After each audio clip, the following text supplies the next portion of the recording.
আসসালামু আলাইকুম ওয়া রাহমাতুল্লাহ। আজকে চুলায় পিৎজা বানাচ্ছি। আর এটা হলো ভেজিটেবল পিৎজা, সাথে চিকেনও আছে।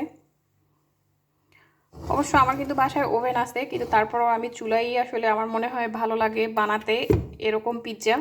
তো এ কারণে আমি আজকে চুলায় বানাইছি। দেখেন কতটা লোভনীয় লাগতেছিল। আমি অবশ্য একটা না, আমি দুটোই বানিয়েছি।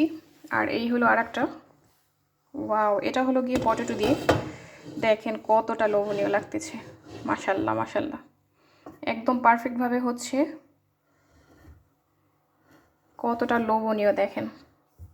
এটা হলো পটেটো আর চিকেন দিয়ে বানানো, আর এটা হলো ভেজিটেবল দিয়ে বানানো। আমি দুই চুলায় দুইটাই বানাচ্ছি।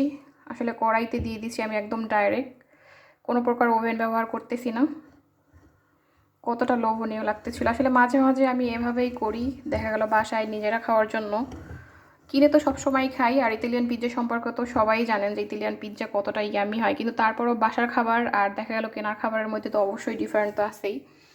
তো এ কারণে আমি দুই ওয়েতে আর কি দুইটা পিৎজা বানিয়েছি। দেখা যাক খুব ফর দ্য বেস্ট কেমন হয়। তবে আলহামদুলিল্লাহ এখন পর্যন্ত মনে হচ্ছে যে ভালো হবে। পরে বাকিটা বোঝা যাক যে কেমন হয়। তো সবাইকে অসংখ্য ধন্যবাদ ভিডিওটা দেখার জন্য।